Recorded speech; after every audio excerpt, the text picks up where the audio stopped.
The control panel, which is a context-sensitive set of options, lives right under the menu bar and above your document. And it will change based on what you have selected, because it's smart enough to know what you want to work with. I'm going to show you a demonstration based on the old-fashioned way of working. So what I'm going to do is I'm going to change the fill and the stroke of this circle. Now what I would do back in the day is, since the stroke icon is in a foreground and I want to change my fill, I'd have to hit X on my keyboard, and now I have the fill in front. So when I click on the swatch and I choose to change my color, that is what I'm working with. Now to get back to the stroke, I hit X again to bring the stroke icon to the front. So now I'm working on the stroke color, and I can change that to something else. Now when I want to change the size of the stroke or the width of this line, I have to click on the stroke panel and then change the width here. Now let's do the same thing using the control panel. So I'm going to go ahead and collapse that. Now if I want to change the size of the stroke, I can go right here and choose a weight. I can change the color by clicking right here, and I can change the fill by clicking right here. And that takes a lot less time than opening and closing panels, even if you do keep them open, and pressing X on the keyboard.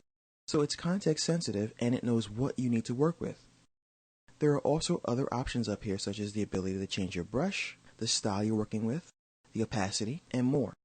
And I say more because, once again, if I choose something else, in this case, type, the options change. So I can change the character, which is the font that I'm working with. So I'll go ahead and choose something like Adobe Jensen Pro. And then what I could do is choose a style. So I'll go ahead and choose bold. And if I want to change the style, I can use this drop down to bold italic. I can change the size and everything from here. And when I'm finished with that and I want to work with the paragraph formatting, I can choose to align it in several different ways. So I can align left, center, right, and justify. And if I choose yet again something else, for example, a dotted line or anything else that might want to put transparency on, then I can grab that object and then I can change the opacity of it. If I want to align objects, I can, for example, create a couple of objects here. And then I can select those objects.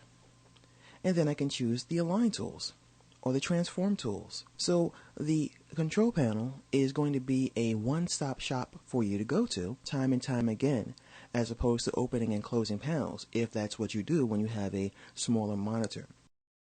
You can likewise keep the panels that you work with open and keep them on your screen at all times in their own dock if you want to as well. So I'm in icon view, but since the control panel knows what I want to do, and 9 times out of 10 I do want to change the fill or the stroke or the type, I can do everything right from here and work more efficiently than ever before in Illustrator CS3.